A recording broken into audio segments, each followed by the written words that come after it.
Hello বন্ধুরা, আবারও চলে এসেছি আরেকটি নতুন প্রেমের গল্প নিয়ে।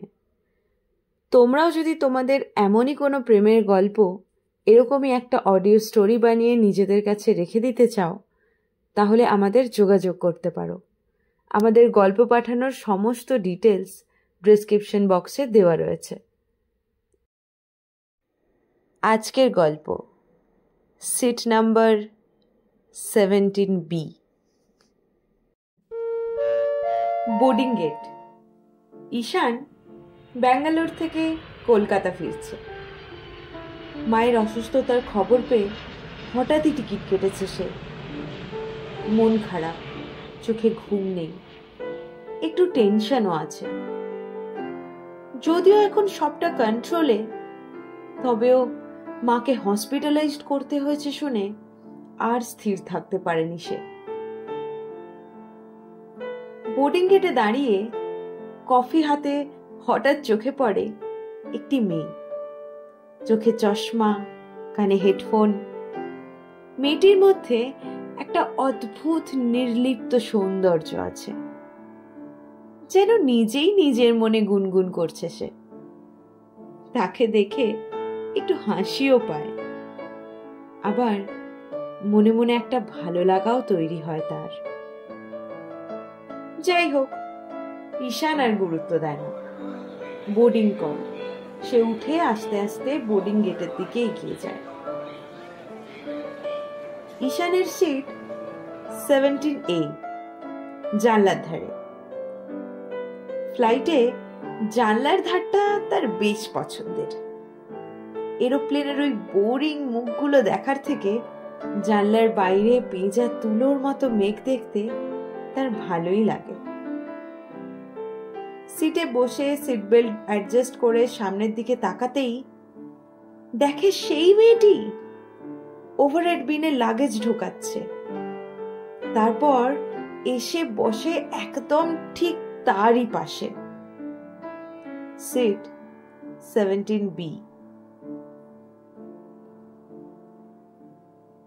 ভালো লাগা, এক্সাইটমেন্ট আর নার্ভাসনেস থেকেই বোধহয় ঈশান চোখ বন্ধ করে নেয়। মনে মনে নিজেকে সংযত করার সব চেষ্টা করছে সে। মায়ের কথা ভেবে ভেবে মন খারাপটা যেন এক মুহূর্তে ভালো হয়ে যাচ্ছে তার। পাশ থেকে এয়ার হোস্টেস দু একবার বলে, excuse me sir, can you please open the window shutter? Excuse me. কোনো সাড়া শব্দ নেই। তাই দেখে পাশের মেয়েটিও একবার ডাকার চেষ্টা করে, কিন্তু ঈশান চোখ বন্ধ করে টান টান হয়েই বসে রয়েছে। অবশেষে মেয়েটি উঠে জানলার লিডটা খুলে দেয়। রোদ ঝলমলে আলো এসে পড়ে ঈশানের মুখের ওপর। প্রায় সাথে সাথেই চোখ কুঁচকে তাকায় সে। ঈশানের অবস্থা দেখে মেয়েটি হালকা হেসে বলে, হাই, আমি মায়া। ঈশান একটু চমকে যায়। সে নিজের পরিচয় দেয়, আর তারপর কথা শুরু হয়। খুব সাধারণ, কোথায় যাচ্ছেন, কেন যাচ্ছেন, এইসব আর কি। মায়া বলে, আমি কলকাতা যাচ্ছি একটা গানের প্রোগ্রামে। গান গাইতে ভীষণ ভালোবাসতাম জানেন। আগে খুব প্রোগ্রামও করতাম, কিন্তু আমাদের জীবনের কিছু মুহূর্ত, কিছু মানুষ জীবন থেকে কত কিছুই না কেড়ে নেয়, তাই না? ঘুরে দাঁড়াতে অনেকটা সময় লেগে যায়। সেই ঘুরে দাঁড়ানোর প্রচেষ্টারই এটা একটা ছোট্ট ধাপ বলতে পারেন। ঈশান অবাক হয়, তুমি গান করো? বাহ! এক সময় আমিও লিখতাম জানো, আমার আর ঘুরে দাঁড়ানো হয়নি। লেখার অনুপ্রেরণাটাই হারিয়ে গেছে। এখন ব্যাঙ্গালোরে একটা আইটি কোম্পানিতে জব করি। তারা বোঝে দুজনেই কিছু না কিছু হারিয়েছে। খানিকটা সময় চুপ করে হয়তো নিজেদের ফেলে আসা স্মৃতিগুলোই একবার হাতড়ে নেয় তারা। কত না পাওয়া, হারিয়ে যাওয়া মুহূর্ত মনে করতে করতে খানিকটা আনমনা হয়ে যায় দুজনেই।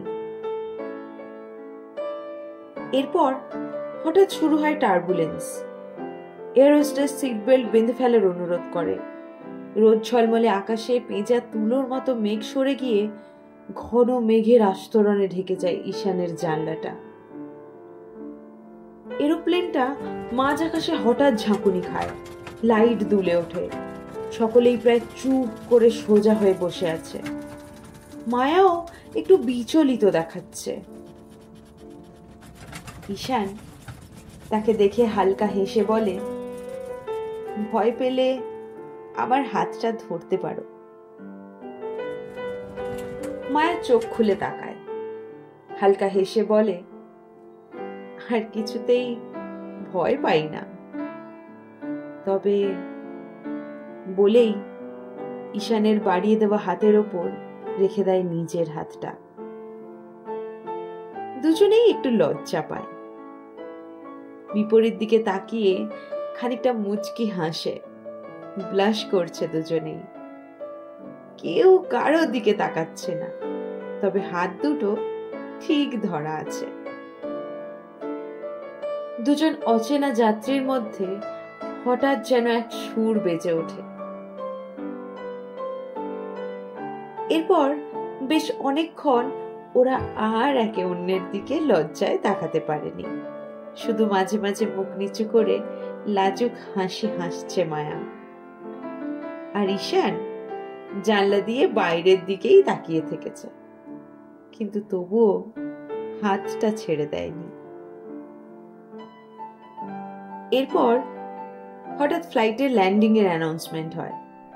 লাইট জ্বলে ওঠে ফ্লাইটের ভেতরের। ওরাও খানিকটা চমকেই দুজন দুজনের হাতটা ছেড়ে দেয়। আর তারপর ঈশান বলে, তোমার কনসার্টে যেতেই পারি যদি আমন্ত্রণ পাই। মায়া ব্যাগ থেকে একটা ছোট্ট ইনভিটেশন কার্ড দেয় তাকে, যাতে সময় দেওয়া আজ সন্ধ্যে 7টা, ইকো পার্ক। মায়া লাজুক ভাবে বলে, তুমি এলে বুঝবো গানটা তুমি আজও ভালোবাসো। ঈশান কিছু বলে না, শুধু মাথা নাড়ে। এরপর এয়ারপোর্ট থেকে বেরিয়ে যে যার গন্তব্যের গাড়ি ধরে। ক্যাবে বসেও দুজন দুজনের কথাই ভেবেছে সারাক্ষণ। একে অন্যের প্রথম স্পর্শে দুজনেই বিভোর হয়ে রয়েছে। অন্যমনস্ক হয়ে নিজেদের মনেই লাজুক হাসি হাসছে। ঈশান জানে মা হাসপাতালে, তাই প্রথমে সে হসপিটাল যায় আর সেখানে মায়ের কাছে বসে থাকে কিছুক্ষণ। ভিজিটিং আওয়ার শেষ হওয়ার পর বাড়ি ফিরে ফ্রেশ হয়েই সে বেরিয়ে পড়ে। কনসার্টে পৌঁছয় ঠিক সন্ধ্যে 7টায়। মঞ্চে আলো পড়েছে, মায়া গাইছে, তুমি যাহা চাও তাই যেন পাও, আমি যত দুঃখ পাই গো, আমার পরানো যাহা। তার ঠোঁটেও সেই একই হাসি। এরপর মায়া এসে দাঁড়ায় ঈশানের সামনে। দুজন দুজনের দিকে তাকিয়ে থাকে কিছুক্ষণ, যেন হারিয়ে যাওয়া সমস্ত অনুপ্রেরণাগুলো আবার খুঁজে পাচ্ছে তারা। বেঁচে থাকার, ভালো থাকার সমস্ত রসদ জুগিয়ে দিচ্ছে একে অপরকে। তারপর হাত ধরে কলকাতার রাস্তায় অনেকক্ষণ দিশাহীন ভাবে ঘুরে বেড়ায় তারা। হাসে, মজা করে। এতদিনের হারিয়ে যাওয়া সব আনন্দ যেন একদিনেই উপভোগ করে নিতে চাইছে দুটি একাকী মন, ঈশান আর মায়া। তারা আজও একসাথে গান লেখে আর গায় আর বলে, ওটা শুধু একটা মেঘলা দিন ছিল না, ওটা ছিল আমাদের প্রেমের প্রথম টেক অফ। কেমন লাগলো আজকের গল্প? কমেন্ট করে অবশ্যই জানিও। আর তোমরাও যদি নিজেদের এমনই কোনো গল্প অডিও স্টোরিতে শুনতে চাও, তাহলে আমাদের ইমেল করতে পারো। সমস্ত ডিটেলস ডেসক্রিপশন বক্সে দেওয়া রয়েছে। Thanks for listening.